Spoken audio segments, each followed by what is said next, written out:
may seem odd, but imagine a world where four forces act seamlessly as one. That's the power of net-centric warfare.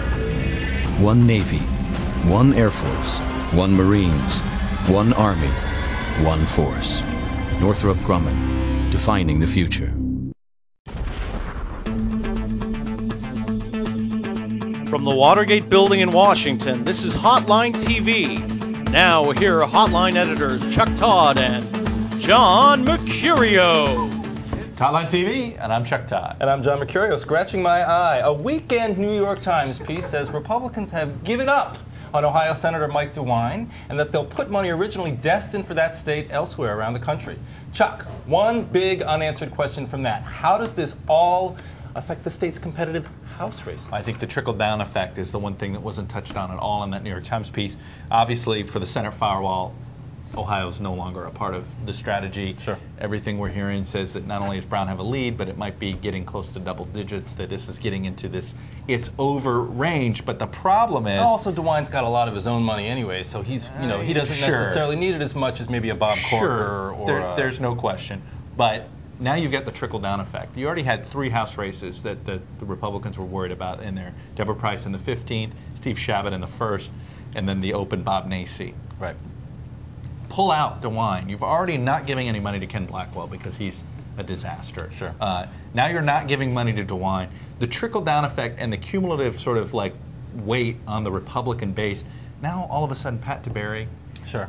Could be in trouble. Jean Schmidt already sort of had her own base problems anyway. If you have an unenthusiastic Republican base, particularly for DeWine, Cincinnati, he needs a huge turnout in Cincinnati to even have a chance. I know these are from, you're right, these are from actually the This House. goes from 3 to 5, The House districts we're talking about, 3 to 5 potentially. Potentially. I mean, now, I didn't think they could get 3 at one point, honestly. I really thought they were going to get the Ney seat and maybe the Price seat, and that was it, that Chabot was going to be able to hold on.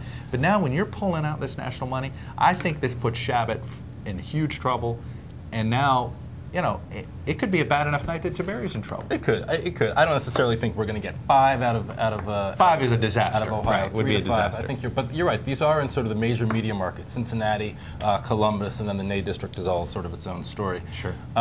But, you know, Republicans pull out of this district. I think Democrats are spending this week trying to figure out which districts they're going to be putting a lot of money in. When they hear that Republicans aren't running, they aren't going to be running money for DeWine, they're not. You know, that's part of their calculation too, and they might not spend as much money as they were expected to. True. And so where do they move that money? Right. Right. And where do they move that money? I mean, this actually might end up helping the Democrats. Like you said, they've been nervous about the fact that they don't have enough money. They have all these races, and they'd hate to. The biggest. So now they can put more money in Pennsylvania 7. They can put more money into. The big nightmare, and House Republican strategists have said this to me before after 04. You know, in 04, they spent 20 months preparing to defend, and then all of a sudden things turned in the last month, and they had a chance to actually pick up seats, and they weren't ready. Right. They didn't have the money ready. They didn't have everything and ready to do it, and they'll say this. They left seats on the table in 04 that they should have been able to go and get. Whether it was a Dennis Moore, whether it was a Chet Edwards, whoever it was, that they some seats late that broke when the environment switched. Now the question is, the Democrats are now seeing that same opportunity. If they leave these seats on the table, and they may never get another shot at them. And that's why they're talking about a lot of different financial options. What a symbolic turn of events, though, turn of fortunes for Republicans. 2004, Ohio, the reason that President Bush won re-election was the firewall. Was the firewall, exactly. They held on to that firewall. In 06, basically abandoning it right now, 3 weeks before the election. You can thank Bob Taft. You can thank Tom Noe, the coin guy. I mean, this is not just. Well, you can thank Mike DeWine to some extent too. He hasn't run the best race. I'll defend Bush here a little bit. This wasn't all Bush. This was 70% Bush. But that double sucker punch. I mean, what the Mark Foley thing did in Ohio was remind voters there. Oh, I was pissed off about all those ethics, you know. And in Ohio, I think the cumulative effect of the ethical issues. Right. Mark Foley was just the exclamation point, and it brought it back up, and that's what made the Ney seat. It's probably gone. Right. Price probably toast. Well, I mean, these are tough districts. Look, none of them are easy districts, but it really sort of. But toast is unfair for tipping points. What does this say though about this, the Republicans' confidence in their own turnout machine, the 72-hour program? Ohio, they did such a phenomenal job in 04 on that. They have very little confidence, I think, that they're going to be able to do the same thing to replicate it for 08. I think this 06. Sorry. I'll blame it on the governor's race. I think in midterm elections, governor's races dictate their turnout more than anything else.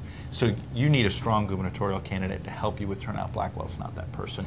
On the reverse, Strickland really is that person on the Democratic side. So I think that what's hurting him more there than anything else is the weak gubernatorial candidate, and that's had a trickle-down effect. That'll do it for today's episode. Join us tomorrow as we answer the most important question of the week. Who's hot and who's not? Until then, I'm Chuck Todd. And I'm John Mercurio. See you tomorrow on Hotline TV.